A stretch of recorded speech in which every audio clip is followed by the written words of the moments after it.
السلام عليكم ورحمة الله. النهاردة هنعمل مع بعض أسهل وألذ طريقة للخضار السوتيه مع لحمة بصوص الثوم والليمون. وأول حاجة هنبتدي بيها هي تتبيل اللحمة. هنزل بمية بصل وعصير ليمون ومعلقتين من الصويا صوص، وده اختياري لو متوفرة عندك، ورشة ملح وفلفل أسود وزعتر. وخلطت المكونات كلها مع بعض. كنت مجهزة اللحمة ومقطعها رفيع علشان ما تاخدش معايا وقت في السوا. نزلت باللحمة في التتبيلة على ما نجهز الخضار تكون هي خدت وقت في التتبيل.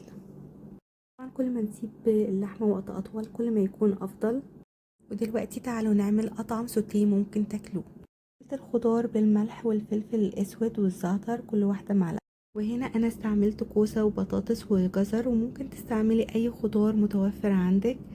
وفي طاسة على النار أحط معلقة زبدة ومعلقة زيت زيتون، وأضيف عليهم توم مفروم من غير تحمير، وانزل على طول بعد كده بالخضار المتبل على نار عالية، واقلب الخضار يتشوح كويس لحد ما ياخد لون ذهبي زي اللون ده كده.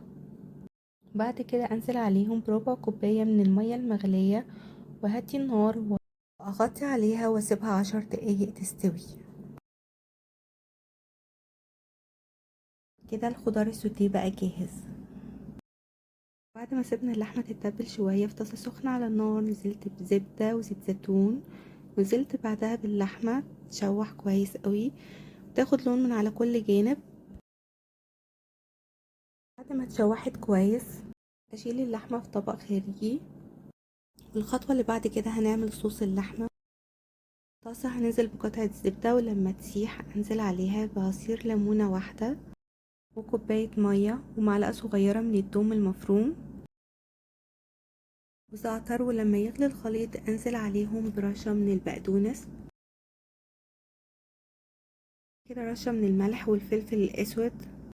عشان نتقل قوام الصوص شوية هنجيب معلقة من الدقيق وندوبهم في شوية مية وننزل بيهم على الخليط بتاعنا مع التقليب لحد ما نلاقي القوام تقل بقى وسط، لا تقيل ولا هو خفيف.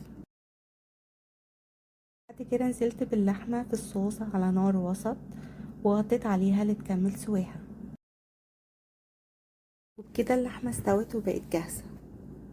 وممكن نقدم الخضار السوتيه واللحمة بالصوص مع رز أبيض. وفي الآخر زينتها برشة من البقدونس. كان معاكم وسام العزاوي من فادياس ريسبي.